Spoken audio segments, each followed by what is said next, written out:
जगजननी माता सीता जी से हनुमान जी ज़रा भी संकोच नहीं करते थे। एक बार उन्होंने माता सीता से पूछा, माते, आपने अपनी मांग में ये सिंदूर क्यों लगाया है?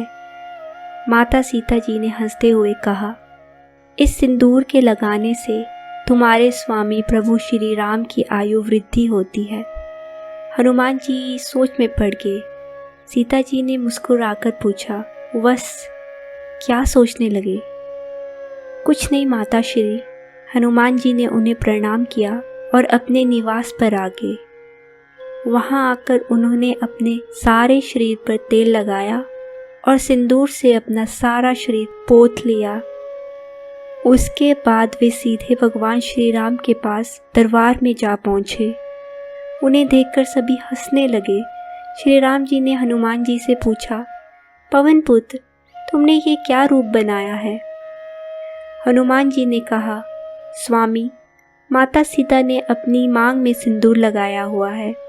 मैंने उनसे पूछा था कि उन्होंने वह सिंदूर क्यों लगाया है, तो उन्होंने मुझे बताया कि इससे स्वामी की आयु बढ़ती है, इसीलिए मैंने भी अपने सारे शरीर पर सिंदूर लेप लिया, ये सोचकर कि उनके ज़रा से सिंदूर लगाने से जब आपकी आयु बढ़ती है तो मेरे द्वारा सारे शरीर पर सिंदूर लगाने से आपकी आयु बहुत लंबी हो जाएगी। हनुमान जी के सरल स्वभाव और उत्तर को सुनकर सारे दरबारी हैरान रह गए। प्रभु श्री राम ने मुस्कुराकर कहा, आज मंगलवार का दिन है। आज के दिन जो लोग मेरे भक्त प्रिय हनुमान के शरीर पर सिंदूर का लेप करेंगे, उन्हें मेरा प्रेम अवश्य प्राप्त होगा और उनकी सभी मनोकामनाओं की पूर्ति होगी। पवन पुत्र हनुमान जी ने प्रभु के चरण पकड़ लिए। प्रभु श्री राम ने सिंहासन से उठकर हनुमान जी को अपने हृदय से लगा लिया। वे बोले, वत्स हनुमान, मैं तुम पर बहुत प्रसन्न हूँ।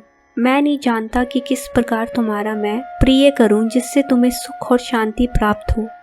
हनुमान जी ने कहा, प्रभु, मैं तो निरंतर आपकी सेवा में रहना चाहता हूँ। आपकी सेवा करके ही मुझे सुख शांति प्राप्त होती है। मैं तो हरदम उस पल की प्रतीक्षा किया करता हूँ कि आप मुझे कोई सेवा का अवसर प्रदान करें, पर यहाँ आकर तो मैं देखता हूँ कि मेरे लिए जैसे कोई काम ही नहीं है। आप जो भी काम बताते हैं वह या तो राज कर्मचारियों को बताते हैं या फिर प्रिय भरत, लक्ष्मण और शत्रुघ्न को ही बताते हैं। मेरा तो अवसर ही नहीं आता। मैं किस प्रकार आपकी सेवा करूं? इसी कारण मेरा मन सदैव विचलित रहता है। श्री राम जी मुस्कुराकर बोले, ओह, ये तो विचार करने वाली बात है। हम ऐसा करते हैं कि आज सीता से विचार विमर्श करके सेवा तालिका बना लेते हैं। उन सेवाओं को हम सभी के बीच में बांट लेंगे ताकि सभी को समान मौका मिले। क्यों हनुमान, ठीक रहेगा ना? जैसे प्रभु की इच्छा। हनुमान जी हाथ जोड़कर बोले, आप मुझे जो भी सेवा का अवसर देंगे उसे मैं पूरी तरह से करूँगा। रात्रि में प्रभु श्री राम ने सीता जी से विचार विमर्श करके एक तालिका बना ली, लेकिन उसमें प्रिय हनुमान का कहीं नाम नहीं था।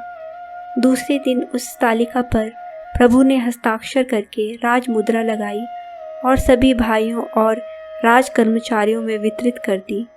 राज दरबार में प्रभु के उपस्थित होते ही हनुमान जी जब प्रभु की चरण सेवा के लिए आगे बढ़े तो भरत, लक्ष्मण और शत्रुघ्न ने उन्हें रोक दिया और कहा कि प्रभु ने सेवा तालिका बना दी है और सभी को काम बांट दिया है। इस तालिका में तुम्हारा कहीं भी नाम नहीं है, इसीलिए तुम प्रभु की सेवा से अलग हो। हाँ, इसके अलावा कोई सेवा तुम्हारी दृष्टि में हो तो तुम वह कर सकते हो। हनुमान जी ने कुछ समय सोचा और बोले, इस तालिका में भगवान श्री राम को जम्भाई आने पर चुटकी बजाने की सेवा का उल्लेख नहीं है। यदि आप कहें तो मैं वही सेवा ग्रहण कर लूं।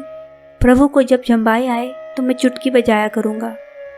ठीक है, लक्ष्मण जी ने कहा, तुम ये सेवा कर लो। फिर मेरी इस सेवा पर भी प्रभु के हस्ताक्षर और राजमुद्रा लग जानी चाहिए।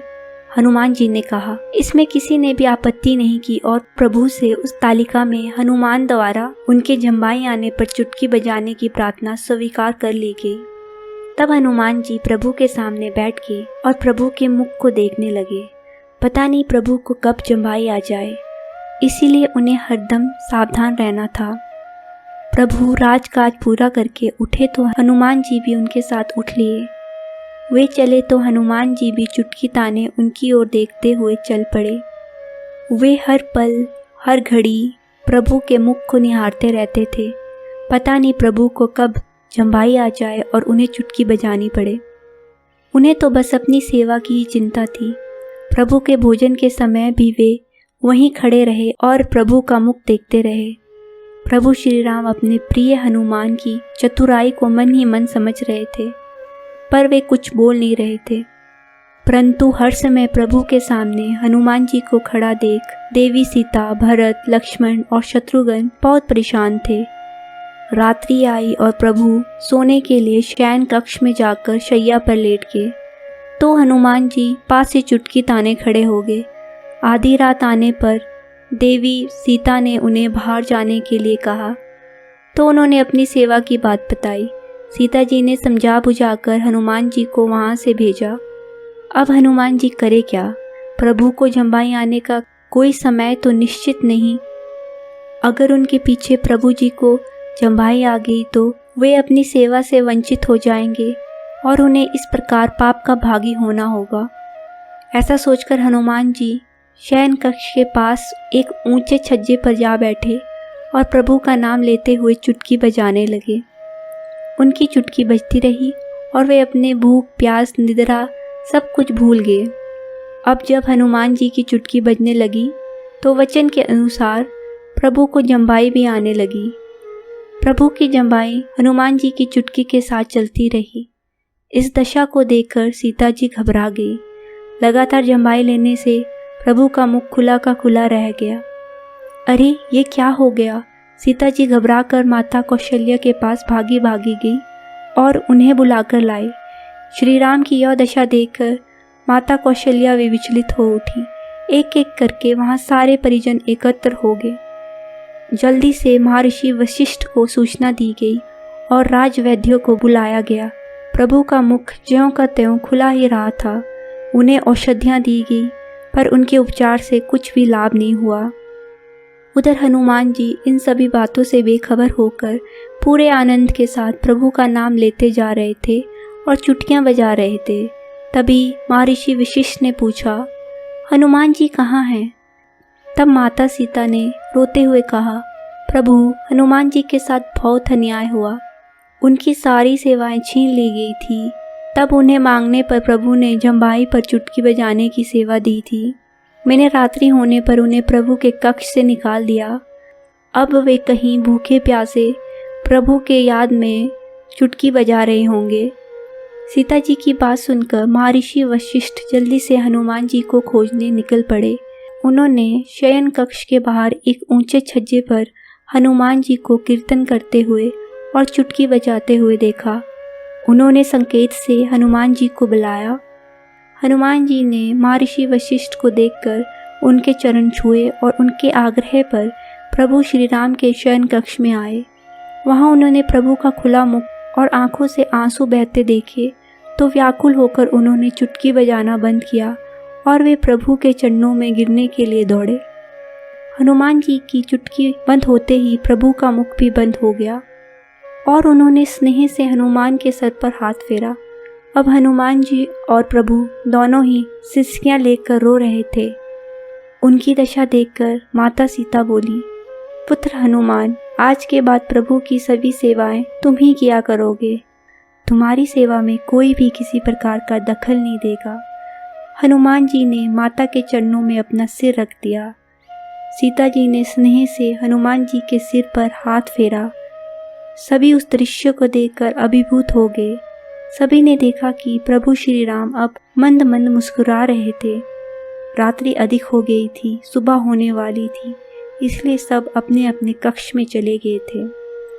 हनुमान जी का भगवान श्री राम के प्रति भक्ति देखकर और प्रेम देखकर ये संकेत मिलता है कि भक्ति की शक्ति सदैव ईश्वर की ताकत बनती है और सच्चा भक्त हमेशा भगवान से भी बड़ा रहता है। इसीलिए धन्य है राम नाम और धन्य धन्य है प्रभु श्री राम के भक्त हनुमान। ऐसी ही कहानियाँ सुनने के लिए चैनल को लाइक, सब्सक्राइब और शेयर करें।